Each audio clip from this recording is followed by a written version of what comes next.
ketiga, Isa. Oke, hadir. Yang kecil ini siapa? Ainun. Siapa Ainun? Adik aku. Kenapa kok dibawa ke sekolah? Karena ibu aku kerja. Oh iya, nggak apa-apa. Ainun dengerin ya, jangan ramai nanti ya selama pembelajaran. Oke, siap. Sekarang ibu akan mulai pembelajaran hari ini. Siapa yang tahu ibu akan membahas tentang apa? Tidak ada yang tahu.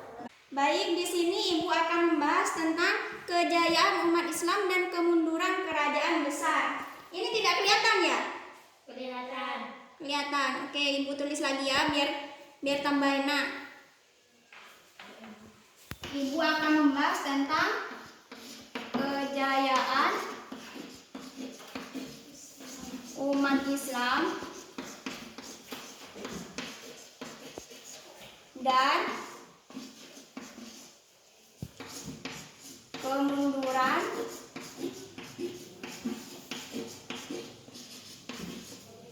kerajaan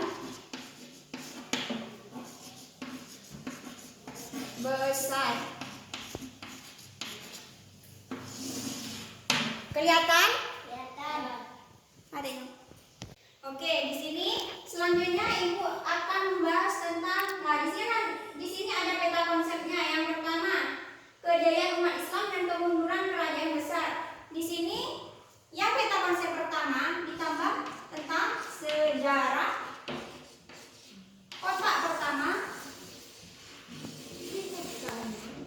Dan yang kedua, sejarah kemunduran kerajaan besar adalah kotak kedua. Nah, di sini peta konsep juga akan dibagi tentang setelah sejarah kemunduran kerajaan besar ini membahas tentang faktor-faktor penyebab runtuhnya Daulah Abbasiyah. Gua akan nulis lagi di sini. Faktor-faktor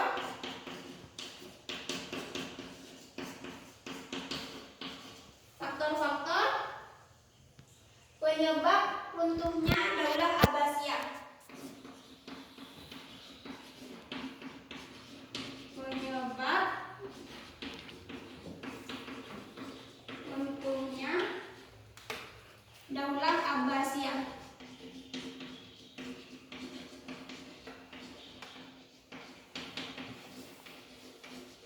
Nah, ini adalah peta konsep yang terakhir. Ini akan dibahas pada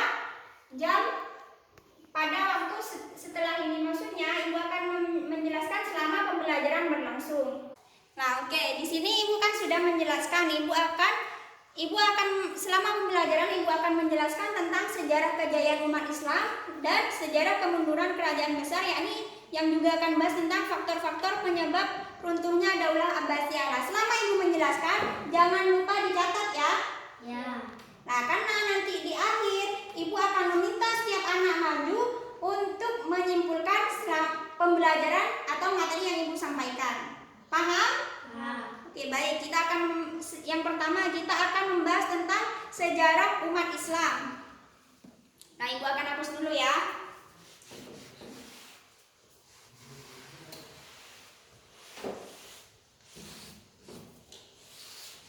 Yang pertama, ibu akan membahas tentang sejarah kejayaan umat Islam. Nah, sejarah kejayaan umat Islam di sini membahas tentang yang pertama, Istana Alhambra di Spanyol ini merupakan salah satu bukti dari kejayaan umat Islam di Andalusia. Yakni, yang pertama, ibu akan membahas tentang sejarah kejayaan umat Islam. Jangan lupa pesan ibu ya yang tadi dicatat selama ibu menjelaskan. Nah, pada sejarah kejayaan umat Islam itu ditandai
kejayaan umat Islam pada dahulu. Maksudnya adalah pengaruh atau dampak dari kejayaan umat Islam pada zaman dahulu.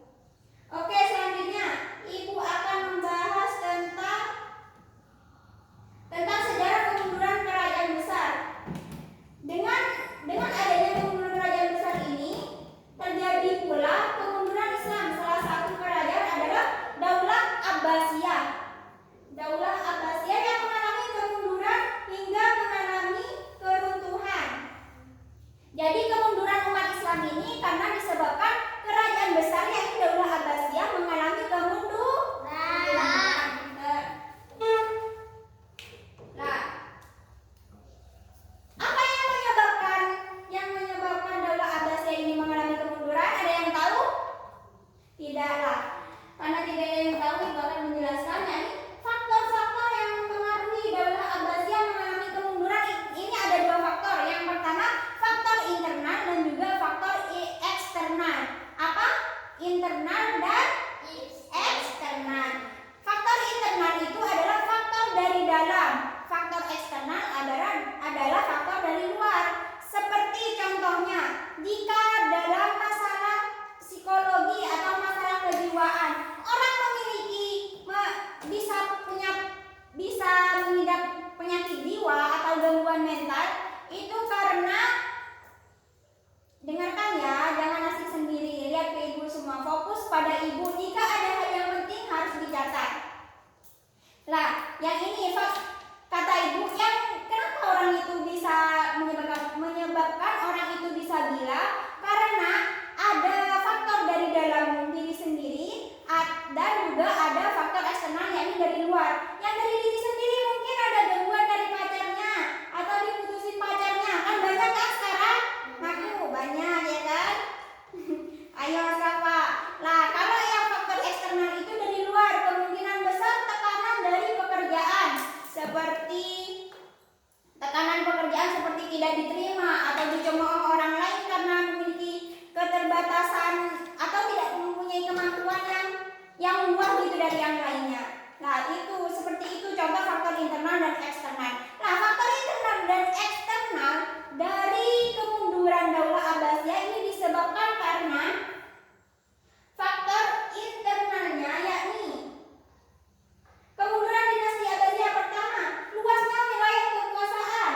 Yang kedua, berdirinya dinasti-dinasti kecil, perebutan kekuasaan di pusat pemerintah. Yang ketiga, persaingan antar bangsa, kemerosotan ekonomi. Jadi ekonomi mengalami kemunduran, ada kemerosotan. Yang selanjutnya, konflik keagamaan.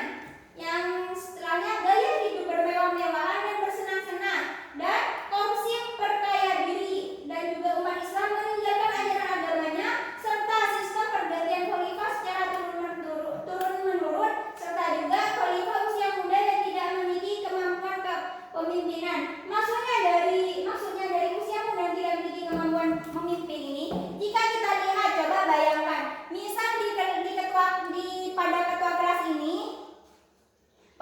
ketua kelas ini, coba kita bayangkan Mbak Isa yang sekarang usianya rata, maksudnya sudah masuk waktu SMA, dan Ade Ainun yang masih umurnya 3 tahun. Kita bisa bandingkan, mungkin pada saat memimpin kelas, itu kalau Mbak Isa disuruh memimpin kelas, pasti nanti kelasnya akan berjalan secara efektif, yakni orangnya maksudnya dapat mendengarkan selama pembelajaran berlangsung. Nah, misal ada Ainun yang menjadi ketua kelas, itu kemungkinan besar kelas tidak akan efektif, maksudnya suasana kelas akan amburadul dan ramai. Betul apa enggak? Betul. Nah, sama halnya dengan khalifah usia muda yang tidak memiliki kemampuan memimpin, yakni tidak memiliki kemampuan memimpin, asal memimpin saja. Misal ada seperti kejadian di suatu daerah, yakni tentang bencana alam. Nah, di situ ada bencana alam, pemimpin seharusnya turun tangan untuk mengatasi masalah tersebut, yakni memberikan bantuan, memberikan tempat tinggal bagi yang mengalami bencana, dan Nah, misal kalau usia muda ini bisa jadi dia melakukan korupsi karena pikirannya masih terlalu dini, yakni masih terlalu muda untuk memikirkan hal-hal yang serius. Kebanyakan masih memikirkan tentang main-main. Benar? Benar. Oke. Nah, selanjutnya Ibu akan membahas tentang faktor eksternalnya. Faktor eksternal kemunduran dinasti Abbasiyah yaitu perang salib dan serangan tentara Mongol. Serangan yang dilancarkan oleh pihak Kristen terhadap kekuasaan Muslim itu dinamakan dengan perang salib. Dan awal permusuhan dan peperangan bangsa Mongol dengan negeri Islam bermula dari peristiwa tahun 1212 Masehi. Nah, sekarang Ibu akan membahas tentang yang perang salib. Perang salib itu disebabkan persaingan pengaruh antara Islam dan Kristen, yakni pada saat itu penguasa Islam Arselan yang memimpin gerakan ekspedisi yang kemudian dikenal dengan peristiwa Manjikat pada tahun 464 Hijriah, yakni 1071 Masehi, menjadikan orang-orang Romawi itu terdesak, yakni tentara ALP Arselan yang hanya berkekuatan 15.000 tentara. Dalam peristiwa ini berhasil mengalahkan tentara Romawi yang berjumlah 200.000 orang yang terdiri dari tentara Romawi, Gus, Al-Akrad, Al-Hadr, Prancis, dan Armenia. Dengan peristiwa ini menanamkan benih permusuhan dan kebencian orang-orang Kristen terhadap umat Islam sehingga terjadinya perang salib. Karena yang sudah Ibu jelaskan tadi, yang sampai ada dengan peristiwa Manjikat itu sehingga terjadilah umat Kristen itu benci kepada umat Islam. Selanjutnya Ibu akan membahas tentang serangan Mongol. Awal permusuhan dan peperangan bangsa Mongol dengan negeri Islam bermula dari peristiwa tahun 1212 Masehi. Pada tahun berapa Mas Eko? 1200? Yang tahu 1000 berapa? Angkat tangan. 1212 Masehi. Berapa? 1212 Masehi. Pintar. Nah, ketika itu ada 3 orang Bukhara bersama puluhan rombongannya tiba di wilayah Mongol dan menuju ibu kota Karakorum. Entah mengapa orang-orang Mongol itu menangkap mereka dan kemudian menyiksanya tanpa alasan apapun, tanpa ada sebab apapun. Orang Islam itu, maksudnya orang Mongol itu tiba-tiba saja menangkap dan menyiksa mereka. Sedangkan barang dagangannya itu dirampas juga. Tidak lama setelah peristiwa itu, Genghis Khan mengirim 50 orang saudagar Mongol untuk membeli barang dagangan di Bukhara atas perintah Amir Bukhara Gayur Khan. Mereka ditangkap dan dihukum mati. Genghis Khan marah dan merancang penyerbuan kepada Khawazmi dan negeri-negeri lainnya di Asia Tengah. Penyerbuan itu baru terlaksana tahun 1219, hanya selisih 3 tahun antara tentara Mongol menaklukkan seluruh wilayah Cina dengan dibunuhnya 50 orang saudagar, menumbuhkan rasa dendam dan kebencian terhadap umat Islam. Kenapa kok tiba-tiba mereka menyerang itu tanpa alasan, tiba-tiba menyerang, merampas dan menyiksa sehingga membunuh orang pada saat itu sehingga muncullah rasa benci terhadap umat Islam. Nah, jadi itu yang cukup sampai situ materi yang Ibu sampaikan. Ibu tadi sudah menjelaskan tentang sejarah kejayaan umat Islam dan juga sejarah kemunduran kerajaan besar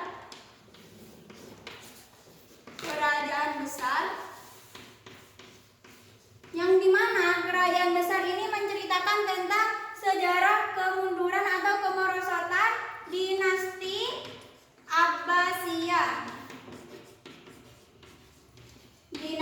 Abbasiyah. Nah, karena kemerosotan dinasti Abbasiyah ini, di sini Ibu akan menjelaskan kembali ya, sehingga kalian nanti bisa dapat benar. Dapat memudahkan kalian untuk membuat kesimpulan. Nah, dinasti Abbasiyah di sini mengalami kemunduran karena kemunduran ini ada faktor-faktornya. Yakni ada dua faktor. Yang pertama, faktor internal.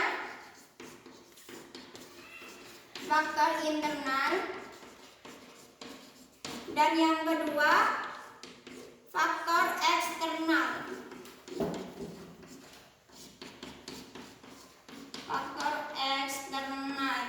Nah, faktor internal yang sudah Ibu jelaskan tadi, faktor dari dalam.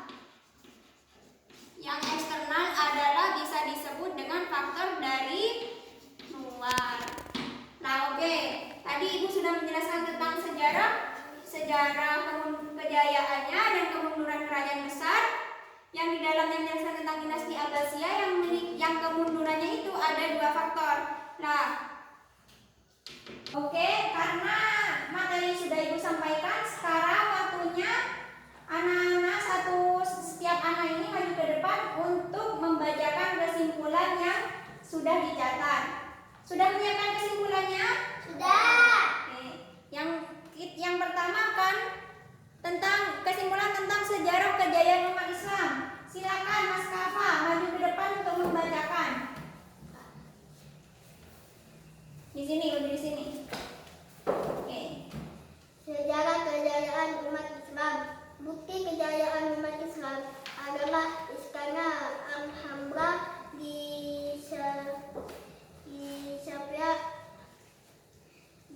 Serbia sebagai wilayah Eropa, Afrika dan Asia pernah merasakan dan menanamkan nilai-nilai dalam setiap sendi kehidupan manusia. Bahkan sendi-sendi pemerintahan bidang ilmu planet, kawan dan sains. Ilmu kepada dunia tentang betapa hebatnya ilmuwan Muslim pada saat itu. Sudah? Sudah. Beri tepuk tangan untuk Mas Kafa.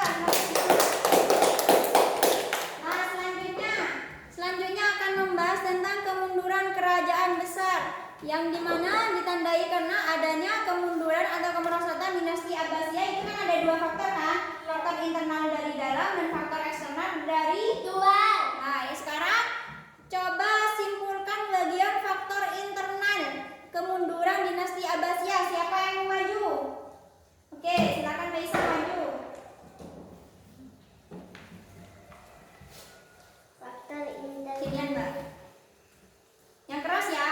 Faktor internal kemunduran dinasti Abbasiyah yaitu luasnya wilayah kekuasaan, berdirinya dinasti kecil perbuatan, kekuasaan di pusat pemerintah, persaingan antar gaya hidup bermewah-mewahan dan bersenang-senang, korupsi,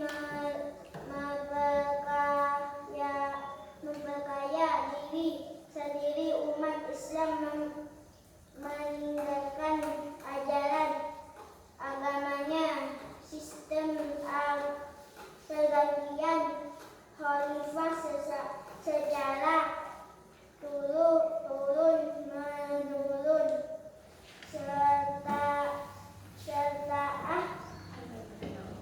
khalifah usia muda dan tidak memiliki kemampuan memimpin. Sudah? Kasih tepuk tangan untuk Faisal.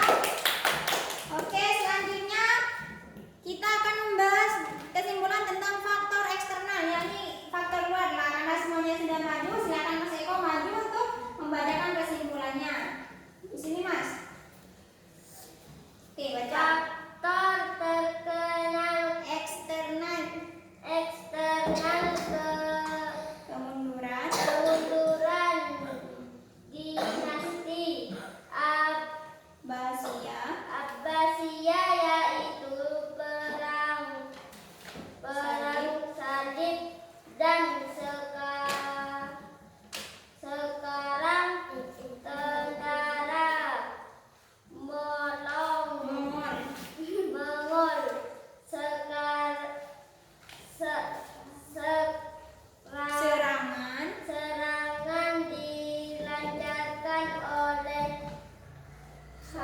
pihak terhadap Kristen terhadap Kristen terhadap kekuatan Muslim dalam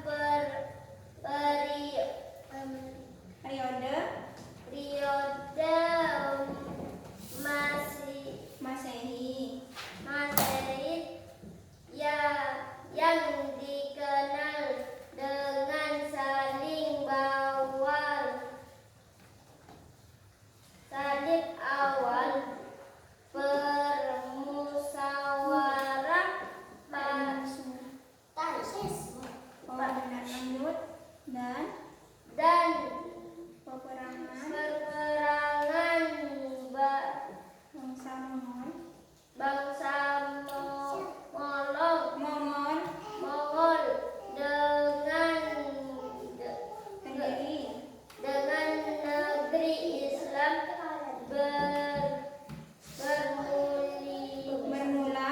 bermula dari peristiwa tahun 12 Masehi.